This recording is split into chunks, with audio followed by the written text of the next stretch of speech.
My memory of him, of course, is when we were in school together, when he was in the same form, from, I suppose, the age of about 13 onwards. And he was somebody who kept himself pretty much to himself, quite quiet in form.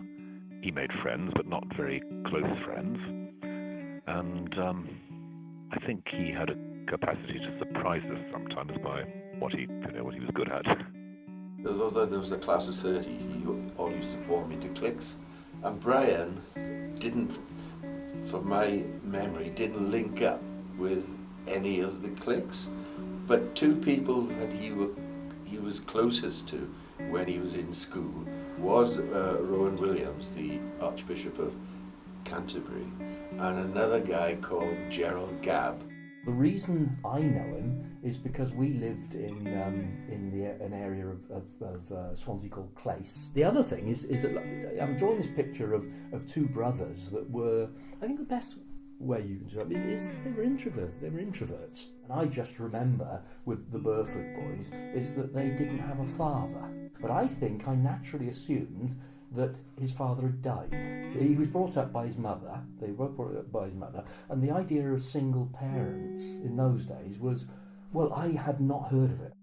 They were quite introverted, but they were very nice. And I'm saying that he was an introvert, but one of the things, and this is something my brother remembers vividly, is that he was very keen on music, as we all were. You've got to remember now, we're talking mid-60s, that is, the Beatles were really hitting their mark now, the Stones, the Who, Small Faces.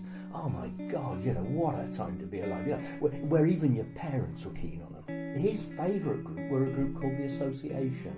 I don't think most people in his year group would have known who the Association were, but he really carried a torch for the Association, and like I say, you'd sort of talk to them, but they wouldn't necessarily start the conversation, until you got Brian onto music. He had a younger brother, but he was more outgoing than Brian. He played rugby for the school and what have you. But he went away to university and got locked out of his bedroom, so he climbed up the drain pipe at the side of the building and fell and subsequently died. And the story was going around at the time was that's what sent Brian off the rails. Clearly he was a person who felt things very intensely and very privately. So, again, it's of a piece with what I know of him that a serious bereavement would go very, very deep. I saw more of him around the streets of Swansea, not really knowing, first of all, who he was, but then it came to light.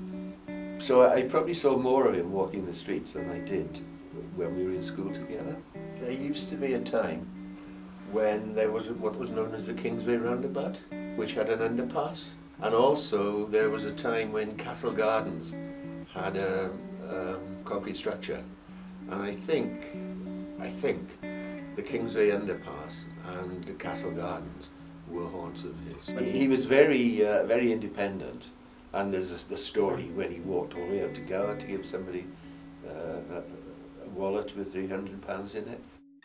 That's a mark of a truly exceptional person with no influence whatsoever, has he? Only by what he says to people. Imagine if he'd have been in a job where he had influence. He would have been remarkable, wouldn't he? How did you find out about his death, and how did you feel about it? Did a lot of memories come back from it? I read it in the paper. They weren't calling him Brian Burford, and he also went under a different surname at some time in his life, I believe, in the early days of his life. As I say, he was a strange person. He had a very public funeral, didn't he, in Swansea? He had a... Well, public in so much that people paid for it.